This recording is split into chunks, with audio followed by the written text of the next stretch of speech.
Baiklah, saya akan menjelaskan materi tentang konsep dasar Just in Time atau JIT.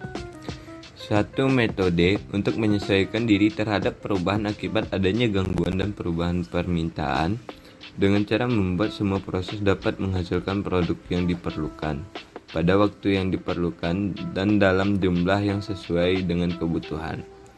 Konsep Just in Time adalah suatu konsep di mana bahan baku yang digunakan untuk aktivitas produksi didatangkan dari pemasok atau supplier tepat pada waktu bahan itu dibutuhkan oleh proses produksi, sehingga akan sangat menghemat bahkan meniadakan biaya persediaan barang atau penyimpanan barang atau stocking cost. Dalam sistem pengendalian produksi yang biasa, syarat di atas dipenuhi dengan mengeluarkan berbagai jadwal produksi yang semua proses, baik itu pada proses manufaktur, suku cadang, maupun pada lini rakit akhir. Proses manufaktur suku cadang menghasilkan suku cadang yang sesuai dengan jadwal dengan menggunakan sistem dorong, artinya proses sebelumnya memasok suku cadang pada proses berikutnya. Terdapat 4 konsep pokok yang harus dipenuhi dalam melaksanakan JIT atau Just in Time. Yang pertama, produksi Just in Time atau JIT adalah memproduksi apa yang dibutuhkan hanya pada saat dibutuhkan dan dalam jumlah yang diperlukan. Yang kedua, autonomasi merupakan suatu unit pengendalian cacat secara otomatis yang tidak memungkinkan unit cacat mengalir ke proses berikutnya. Yang ketiga, tenaga kerja fleksibel, maksudnya adalah mengubah-ubah jumlah pekerja sesuai dengan fluktuasi permintaan. Dan yang terakhir, berpikir kreatif dan menampung saran-saran karyawan.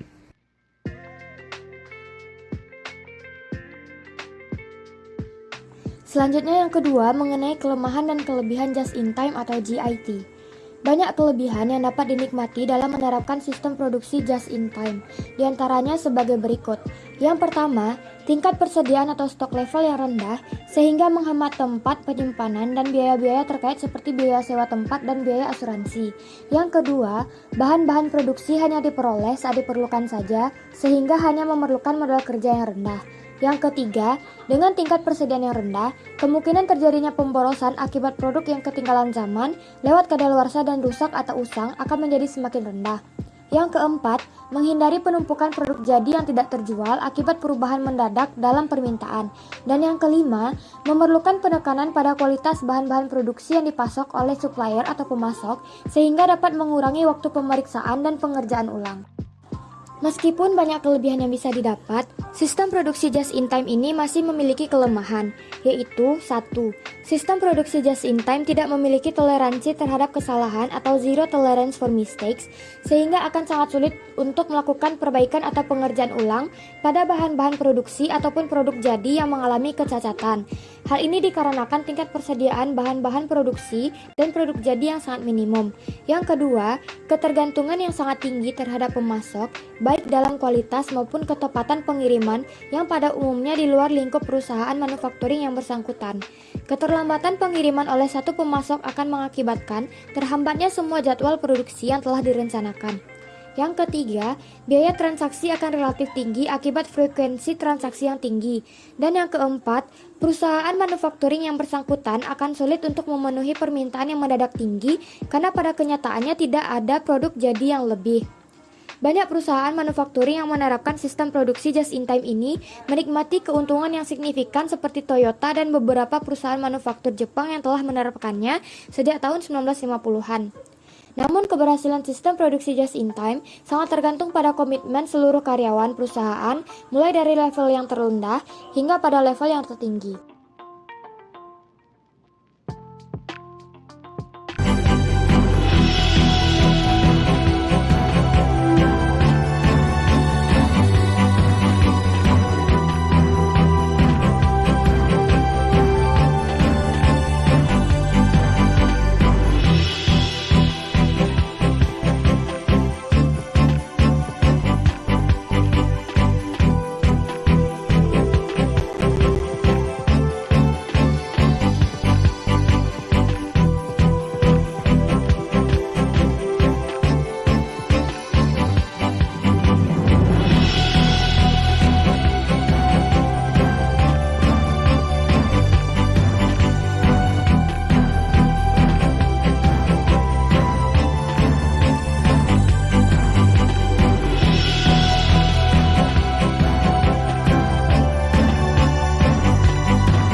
Baiklah, saya akan menjelaskan perbedaan sistem just-in-time dan sistem tradisional.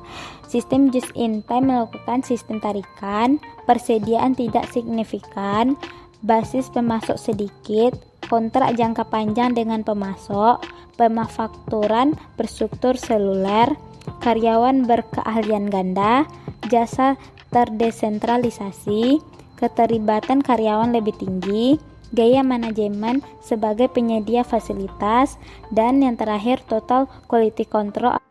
Untuk sistem tradisional, sistemnya menggunakan sistem dorongan, persediaannya signifikan, basis pemasok banyak, kontrak jangka pendek dengan pemasok, pemanufakturan berstruktur dapat termen, karyawan terspesialisasi, jasa tersentralisasi, keterlibatan karyawan rendah, gaya manajemen sebagai pemberi perintah, dan terakhir acceptable quality level.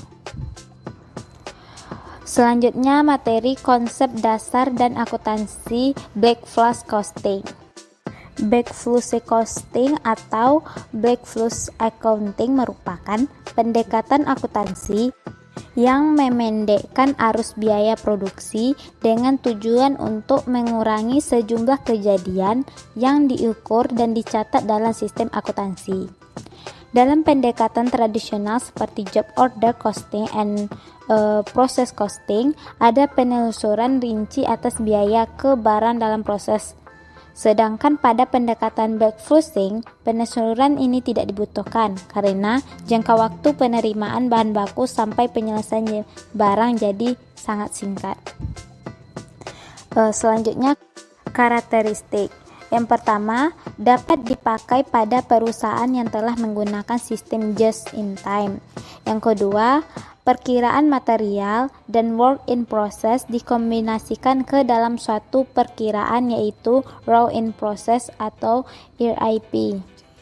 Selanjutnya, perkiraan persediaan tidak disesuaikan dalam periode akuntansi, tapi saldonya disesuaikan melalui ayat jurnal yang dibuat pada akhir periode akuntansi. Selanjutnya, beberapa atau seluruh biaya produksi ditentukan oleh produksi selesai. Selanjutnya, biaya konversi dibebankan dengan menggunakan perkiraan harga pokok penjualan. Yang terakhir, estimasi biaya material dan konversi serta raw material yang belum diproses dilakukan pada akhir periode.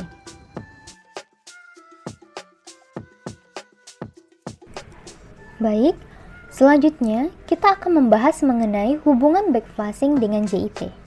Backflushing disebut juga perhitungan biaya backflush atau nama lainnya yaitu backflush costing, akuntansi backflush atau backflush accounting, yang mana merupakan pendekatan dipersingkat atas akuntansi pada aliran biaya manufaktur.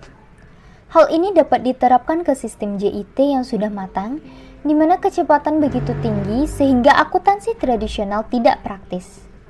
Selanjutnya, analogi dasar akuntansi.